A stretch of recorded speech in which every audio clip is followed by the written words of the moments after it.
Hello दोस्तों, नमस्कार।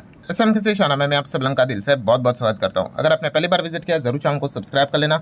उसी के साथ साथ फ्री स्टॉक मार्केट क्लासेस इस चैनल को फॉलो कर लेना। Let's learn stock market and finance इस चैनल को भी चाहो तो फॉलो कर सकते हो। आज के दिन इस चैनल के ऊपर एक नया लेक्चर अपलोड हो चुका है, नहीं देखा है तो लिंक ऊपर आई बटन पे चाहो तो देख सकते हो। सो चलो दोस्तों, फिलहाल तो इस वीडियो को स्टार्ट कर लेते हैं।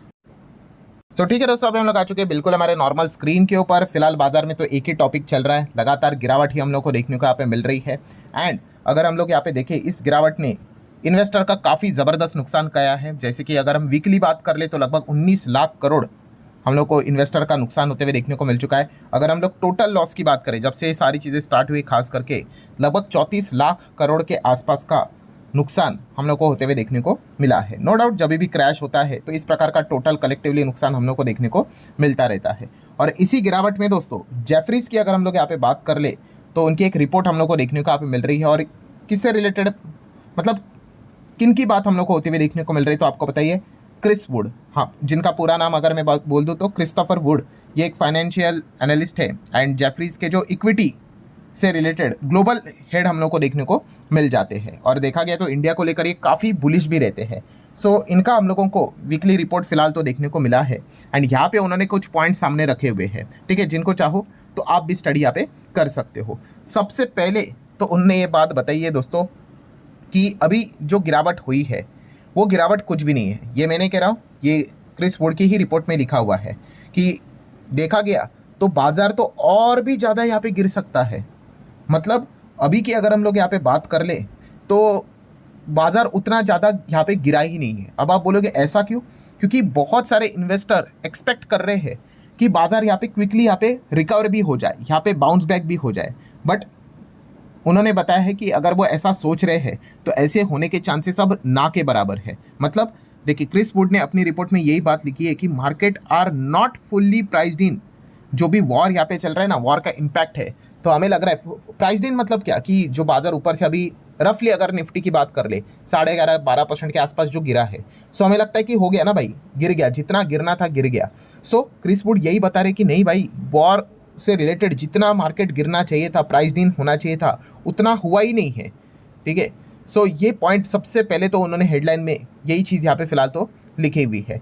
देन अगर हम लोग यहाँ पे बात कर ले, अगर आप सोचते होंगे कि ऐसा क्यों, तो उन्होंने यही बात बताई है कि लगभग 2 हफ्ता हो गया, ये वॉर की अगर बात करें, जंग हो गई ना, 2 हफ्ते से ज़्यादा का टाइम हो गया। और सबसे बड़ा सरप्राइजिंग वाला पॉइंट ही यही है कि जितना डैमेज होना चाहिए था मार्केट का उतना अभी तक हुआ ही नहीं है।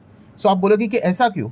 मतलब वो सोच रहे थे कि फॉर एग्जाम्पल मार्केट 15-20% गिरना चाहिए था, बट ये तो 11-11.5% ही टूटा है, तो ऐसा क्यों? तो उसके पीछे का रीज़न है दोस्तों कि यहाँ पे कि इन्वेस्टर यहाँ पे क्या कर रहे हैं, अजम्पशन लेकर चल रहे हैं या फिर चल रहे थे कि ट्रंप यहाँ पे टैको करेंगे।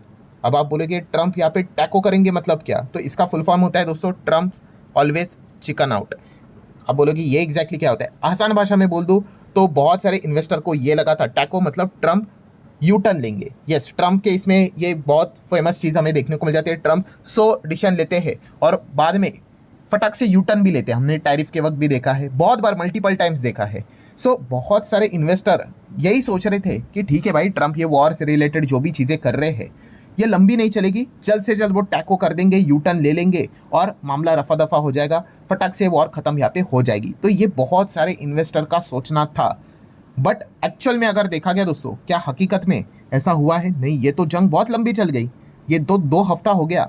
एंड अभी भी अगर हम लोग यहाँ पे देखें, जो भी सिनेरियोस क्रिएट हो रहे हैं, एक ही बार सिर्फ ऐसा लगा था कि ट्रंप ने हिंट दिया था कि वो वॉर यहाँ पे रोकना चाहते हैं, जहाँ पे उन्होंने खुद ही बोल दिया था कि जो हमें करना था हमने तो कर दिया, उनको वीक कर दिया, सारी चीज़ें वो पॉजिटिवली लेने की कोशिश कर रहे थे और बोल रहे थे कि अब आप भी अटैक ना करो। बट ईरान ने वो सुना नहीं, ठीक है। उसके बाद वो अटैक हुआ और उसके बाद फिर वो मल्टीपल अटैक्स चल ही रहे हैं।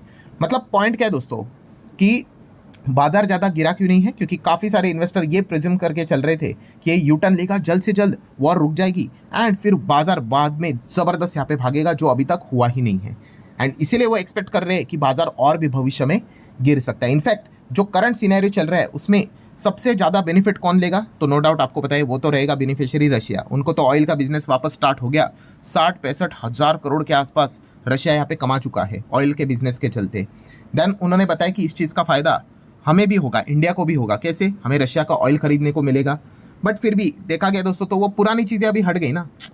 डिस्काउंट विस्काउंट तो मिलेगा नहीं, बस इतना ही एक फ़ायदा है कि हमें स्मूथली ऑयल यहाँ पे मिलता रहेगा। देन उन्होंने ये भी लिखा है कि चाइना भी इस चीज़ का फ़ायदा उठाएगा। हालांकि उनकी रिपोर्ट अभी देखा गया तो जो रिसेंटली जो अमेरिका ने अटैक यहाँ पे किया था, किसके ऊपर, ईरान का जो खर्ग आइलैंड जो हम लोग को देखने को मिल जाता है उसके ऊपर, उसके पहले की है।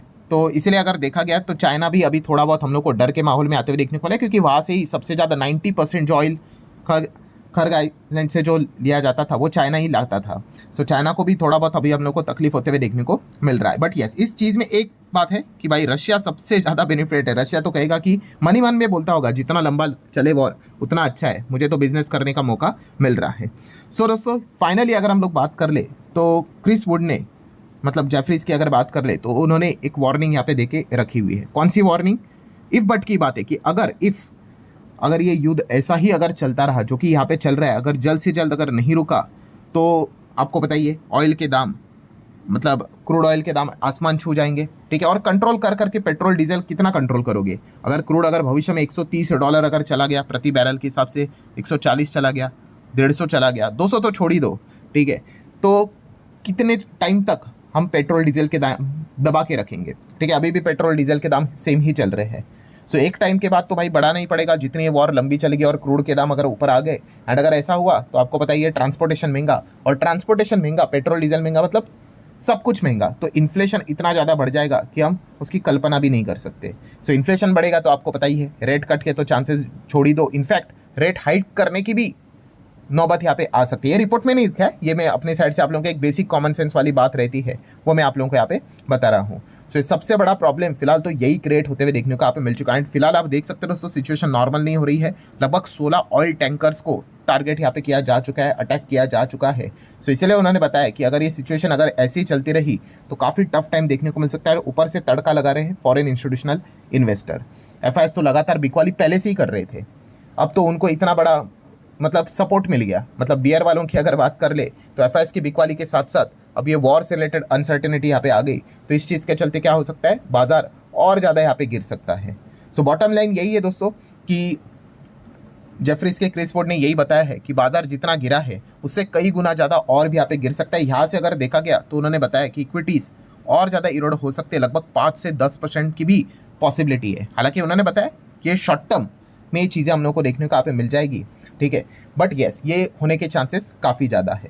सो इसलिए अगर किसी को प्रॉब्लम है सबसे ज़्यादा तो भाई जो भी शॉर्ट टर्म वाले रहते हैं, यूजुअली मार्केट में शॉर्ट टर्म के लिए आना ही नहीं होता है, ठीक है, जो शॉर्ट टर्म में आएगा ना भाई उसकी तो बैंड ही बजेगी, किस्मत चल गई तो ठीक है, वरना ज़्यादा टाइम वो फंसी जाते हैं। देन मिड टर्म वाले भी ठीक है, एंड लॉन्ग टर्म वालों को तो कोई टेंशन लेने की ज़रूरत नहीं है क्योंकि वो है ही लॉन्ग टर्म।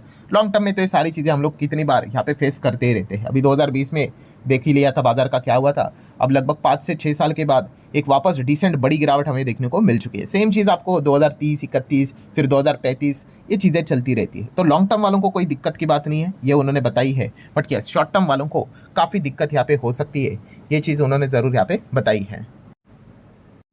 प्लस इसी के साथ साथ उन्होंने ये भी बताया कि इसके पहले भी हम लोगों ने देखा है कि वॉर रिलेटेड जब भी चीज़ें होती है बाजार ज़बरदस्त गिरते हैं, और जैसे ही ये रुक जाता है तो बाजार जोरदार कमबैक भी यहाँ पे करता है। सो इस गिरावट का आप चाहो तो फ़ायदा भी यहाँ पे उठा सकते हो, ठीक है। अब ये वॉर कब तक चलेगी, कौन इसमें इन्वॉल्व होगा, ये तो कंप्लीट अनसर्टेनिटी वाला मामला है, ठीक है, बट यस इस चीज़ के ऊपर आप ज़रूर ध्यान यहाँ पे रख सकते हो।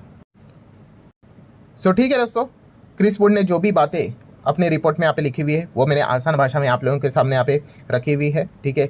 अब ये बाजार और यहाँ पे मतलब 5 या 10% यहाँ पे गिरेगा या नहीं गिरेगा ये तो डिपेंड करता है भाई मिडल ईस्ट से और किस किस प्रकार की खबरें यहाँ पे निकल कर आती है उसके ऊपर, ठीक है। स्ट्रेट ऑफ हॉर्मुज़ अगेन उसके ऊपर ही फोकस रहेगा, एंड सबसे इंपॉर्टेंट चीज़ जैसे कि आपको बताई है ऑयल, उसके ऊपर फोकस रहेगा, उसी से ही हमें लोगों को अंदाज़ा यहाँ पे मिल जाएगा। क्योंकि अगर बाजार में अगर देखा गया दोस्तों तो इंडेक्स लेवल पे बहुत सारे ऐसी कंपनीज है जो कि हम लोग को लिटरली मतलब बताया जा रहा है कि 1/3 कंपनियाँ 50% से ज़्यादा नीचे आते हुए देखने को मिली। ये कॉमन सेंस वाली बात है। जैसे मैंने आपको बताया कि इंडेक्स निफ्टी 50 अगर 11.5-12% टूटा तो इंडिविजुअल स्टॉक्स तो टूटेगा ही टूटेगा, ठीक है। सो आप देख सकते हैं 1/3 50% से ज़्यादा हम लोग को नीचे आते हुए देखने को यहाँ पे मिले हैं। अब उस गिरावट का फ़ायदा उठाना है नहीं उठाना है भाई वो हर किसी का अपना अपना इंडिविजुअल की स्टडी और उसके चॉइस के हिसाब से चीज़ें यहाँ पे रहती है। सो ठीक है दोस्तों, जितने इंपॉर्टेंट पॉइंट्स थे सारे कवर कर लिए। वीडियो हेल्पफुल लगा होगा, चाहो तो लाइक एंड शेयर यहाँ पे कर सकते हैं, एंड जाते जाते आप इस चैनल को ज़रूर विजिट कर सकते हो। इसके ऊपर जो वीडियो आया है, ठीक है, वो अभी आपको शायद से स्क्रीन के ऊपर देखने को मिल रहा होगा। यस, उसके ऊपर अगर आप क्लिक करोगे तो डायरेक्टली उस वीडियो को स्टडी कर सकते हो। ठीक है, गिरावट में आप कैसे फ़ायदा उठा सकते हैं, ये वाला वीडियो अगर आप देखोगे तो आपको एक अंदाज़ा यहाँ पे मिल जाएगा। सो चले दोस्तों, मिलते हैं आप नेक्स्ट वीडियो में, तब तक के लिए बाय बाय।